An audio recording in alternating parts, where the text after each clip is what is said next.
Brian and Kenzie in the morning. And Chicago's alternative all day. Q101. Brian and Kenzie on Q101. Like I said, we're about 10 minutes away, 7:10 for Klash with Kenzie and those Dane Cook tickets to Chicago Theater. We'll have that for you. First, it is Q101 Sports with Brian and Kenzie, sponsored by the Marquee Network. Stream Cubs baseball at watchmarquee.com. The Q101 Morning Crew.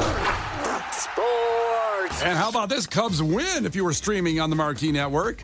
Win over the Dodgers when they need wins. Yes.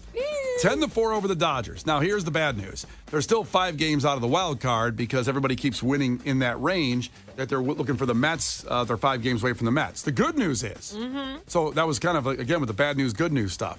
The good news is they're set up to be hot after this Dodgers series, and they've already won one of them, which is great.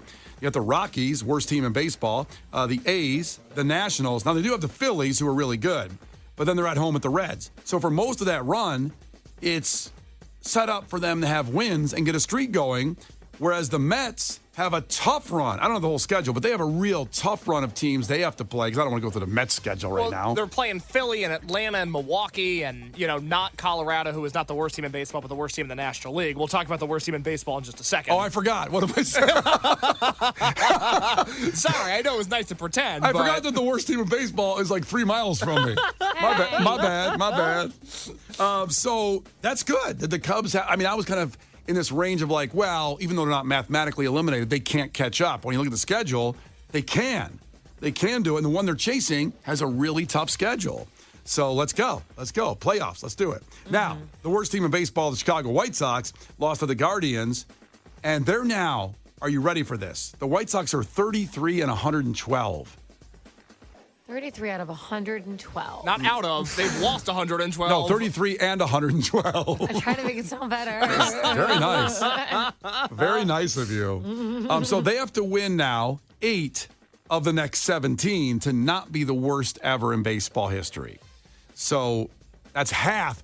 That's not bad. It sounds reasonable, right, Yeah. Kenzie? Do you remember a week ago when I said About a week ago. What? They were 5 and 45 of 50 games at one stretch. That's true. Yeah. But they could do this. Who are they going to play? They've got the A's. They've got the Angels twice. Now, the Angels are not any good, and there's a real chance the White Sox could still a few games there. But then after that, it's all teams that are going to kill them. I feel like they could also win against the A's. I don't know. The A's are not good, but the A's are actually better than people give them credit for. So the rest of the year for the White Sox, they've got 2 more against the Guardians at home. They've got the A's at home this weekend. They've got 3 on the road at the Angels, 3 on the road at the Padres, 3 on home with the Angels. So they play them twice. And then they end the season in Detroit. And Detroit is looking to get in that last AL wild card spot. They are going to be playing really hard. Also, Kenzie, you're falling into that Chicago trap, which I have fallen into, where you say, well, they could beat the A's, but you forget that the White Sox are the worst team in baseball. So when you're trying to rate, well, they're not that good. Oh, I forgot, we're the worst. I know, but I'm just saying there's an opportunity there. It's not like, they're not playing the Braves. That's right. Or the Dodgers. Right. It's like, okay, there's no like Shohei matchup. It's like, they'll be fine. They can do that. But when you're playing when you're the worst, it's hard to say you can beat anybody in this situation. I heard a White Sox stat that blew my mind a few days ago. Yeah. If I can share real quick, I hope this makes sense. That there's 5 teams in the AL Central, the division they're in. 4 of the 5 teams are over 500, including the Guardians and the Royals, who are 2 of the best teams in baseball.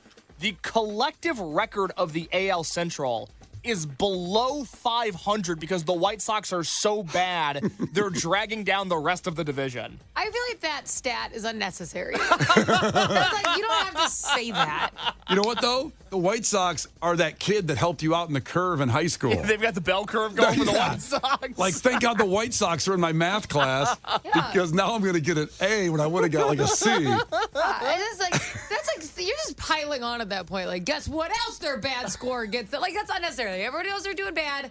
Worst team in baseball. Stop adding things. But maybe I've they heard. They were on the Titanic. Like, what are you doing? Why are you adding stuff? I've heard that Jerry Reinsdorf checks out the show now and then. I've heard that. No. So maybe he hears these stats and actually gets embarrassed to do something in the offseason. Oh, yeah, I'm sure that'll happen. Here's another stat for you. Let's move on to the Bears. I love giving these Bears stats from that game where, of course, they had no offensive touchdowns and came back 24 points. So this came from a guy named Bill Barnwell. Bill, appreciate you. Teams trailing by 2 or more scores at halftime, which was the Bears, who failed to score an offensive touchdown all game, which was the Bears, have been 2 and 306 since 2000. Bears made it 3 and 306 on Sunday. I don't know what that means. 306 what? Losses. So only 3 teams have won, and the Bears are one of them now. 306 have lost in that 24-year period. I'm like, there's not even close to that many games in a season. What are you talking about? All right. God, why are there so many numbers? You didn't think it was I going have to a be. headache. Thank God the White Sox were in math class to help the curve. This is horrible. So Rome Odunze got hurt in the game on Sunday with a knee injury. He's got a MCL sprain in his knee, is considered week to week, so he may not play. Probably not, I would say, at the Texans. And actually, DJ Moore and Keenan Allen are a little banged up, but they are expected to play. So injuries already abound in that first game, but Rome Odunze is not a death sentence injury by any means on the season, so we need him. We need him bad against the Texans. Last night on Monday Night Football, Jets, Aaron Rodgers' return, got smashed by the 49ers, 32-19. Look That at score. your smile. I love it. It's the best feeling in the world. I love it. Everybody, all the people I know that are Jets fans, I know quite a few, believe it or not, and they're always like, well, this is our year, though. This is it. Aaron Rodgers is back with the best defense. We got offensive weapons. We got the line. Nope, didn't work against the 49ers. And that score doesn't represent that game. They were never in that game. Yep. That score looks better than it was. Oh. Yeah. Brian, would you agree with me that the second best feeling in football is a Chicago Bears victory, and the best feeling in football is an Aaron Rodgers loss? Correct. Nothing better. Nothing I better. would say more of this a Packers loss, and he's not with them anymore. I would rather see the Packers lose. You don't know how this grudge runs deep, Kenzie. Okay. We haven't beat the Packers in 6 years. Yeah, would you rather beat them? At this point, I just Not want Aaron Rodgers? It's a tough question. It's a very tough question. I know. Obviously, we got to get some Packers wins against them. I can't wait. Their division games aren't until much later in the season. Maybe more importantly here, Michael Jordan's Steakhouse. Thank you. Wait, before you say this, Brian puts together the sports, obviously. Yes. This was my contribution to sports today. This That's is what right. I added. Oh, can we get a little drum roll, please? Now I'm really intrigued. I set this in. This is a big deal. And I felt personal here. I took this personally, though. I included it in. Yes, go ahead. This So is Michael big Jordan, stuff. Michael Jordan's Steakhouse on Michigan Avenue has shared their famous maple glazed bacon recipe. Amen. This is iconic. It's happening, people. If anybody knows, that bacon was probably the only thing really worth ordering there, to be honest. But it is iconic. For some reason, the Steakhouse's bacon, it's like candy. It's incredible. It is. I will actually say that I went to my birthday one of the years there. There's so many steakhouses in Chicago that are incredible to choose from. And it is underrated, I would say, Michael Jordan Steakhouse. It should be up there with the list of some of the biggies because I had an incredible meal there. Did you get the bacon? I did get the bacon. Exactly. And it is like candy. It was revealed on ABC 7's Cooking Up a Storm show in honor of the Bear, which has won Emmy. But they agreed to release it. Now, it's a long recipe for just bacon. I don't know. Yeah, it's the most extensive bacon recipe there's ever been. I don't know if you should just read the ingredients or if you should actually very, very, in your best Twista voice, get through the recipe. Oh Up my to you. God, the Twista. I thought you were going to say Bane. No. Because Bane would take 20 minutes. We don't have time for Bane right now. This is not a Bane category. Well, I'll give you the ingredients. It's one package of Newski's, Neuskes, slab bacon. Okay. I don't know if I've ever had that bacon. You or have not. had it because you ordered this from Michael Jordan Steakhouse. Facts, but I've never Okay. bought it. I guess you can buy it in the store. I guess so. It's cut into 10 12.5-inch slices. Lovely. Keep going. Plus, you get then, I need the better music. Here we go. A half cup of maple syrup. Mm-hmm. 1 teaspoon of fresh ground black pepper. 6 thyme sprigs. Okay. What's that? Thyme is like a seasoning. Thyme. Yeah. What's that adding in? What kind of flavoring? I don't know how to describe the thyme tastes like thyme. Good Lord. It's the thyme flavoring. And 1 cup of arugula or watercress leaves. Okay. You have to get a saucepan ready or a skillet and preheat that oven to 350. Boy, can I do this like Twista? This is a lot, this recipe for this bacon. Do you want me to do it? Do you think I could do it faster than you? I'm not being mean. I just don't. I don't think you can do it faster. Could you stop moaning in between everything you read? Because it'll so have to go good. faster. Okay, in a small pot, heat the maple syrup, thyme, black pepper to a simmer, cook for 1 minute, remove the thyme, and cool. Place bacon in an unheated skillet, cook over at medium-low heat, turn frequently until the fat begins to render. Oh. Stop it. And an even You brown, have to go faster. and then the even brown surface is attained on both sides. You brown that bacon. Yeah. Okay. You got to get a real What's that? caramelized up, baby. What's the... You know what I'm saying? I don't. Really cook it. You drain the bacon slices on paper towels. You pour off the bacon fat into a separate container and reserve the skillet. Keep it refrigerated. Saute potatoes or onions. Place the infused maple syrup in the skillet on a medium heat with browned bacon slices and heat up until the syrup begins to bubble. Yep.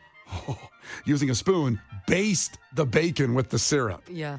Place the pan to 350 degrees in the oven. Cook for 4 minutes. Remove the pan and artfully arrange the bacon.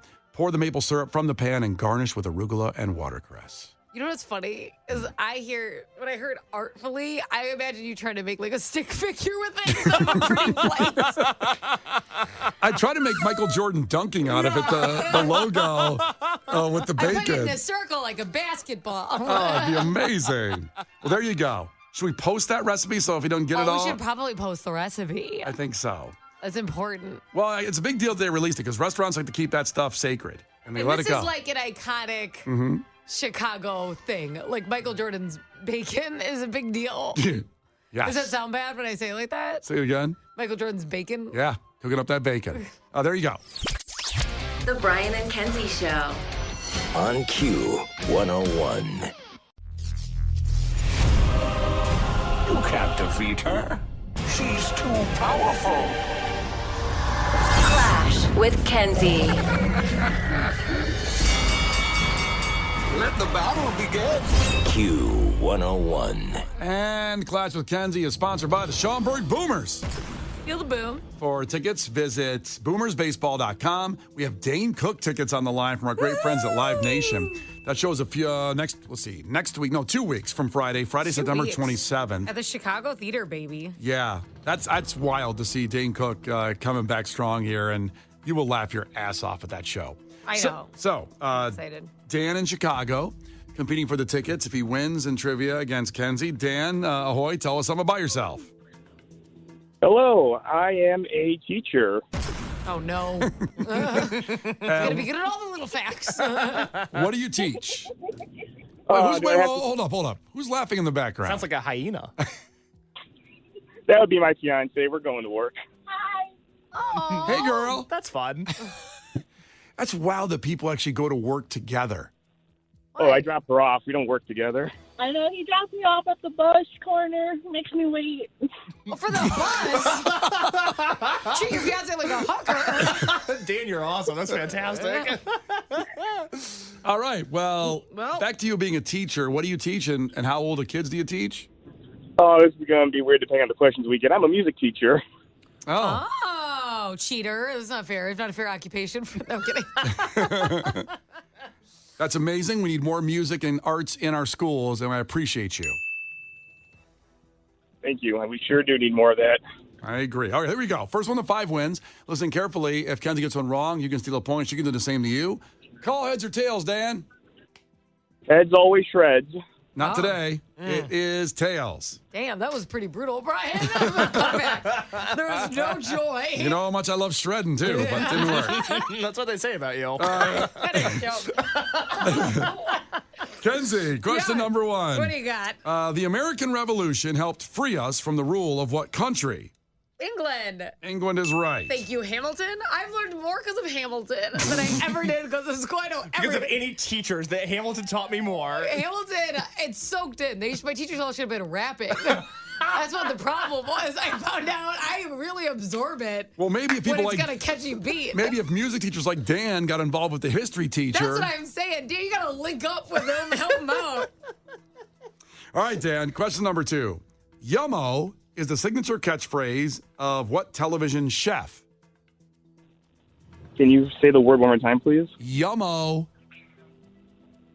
That would be Rachel Ray. That was Rachel Ray. Love Ray. I used to watch that all day. They bumped it from WGN. It's on in the afternoon now. We used to watch it after the show. Yeah. It's a bummer. I like her. I love her. She seems fun. Nice lady. Yeah. 1-1 back to Kenzie. Kenzie, Better Call Saul is a spinoff of what TV show? Oh, Breaking Bad. Breaking Bad is right.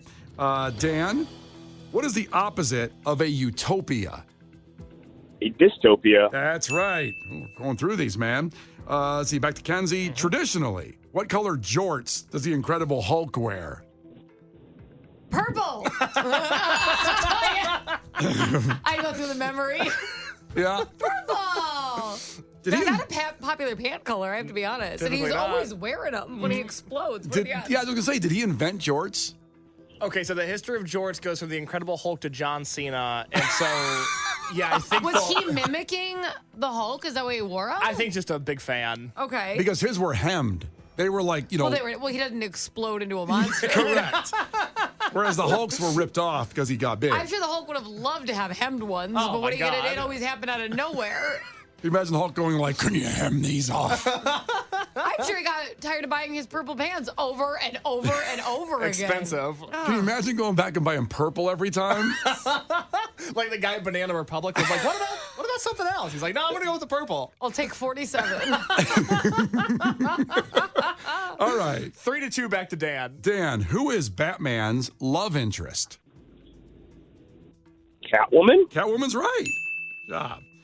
Back to Kenzie. Bats and cats, baby. Kenzie, name just one of the 5 NFL teams with a bird as their mascot.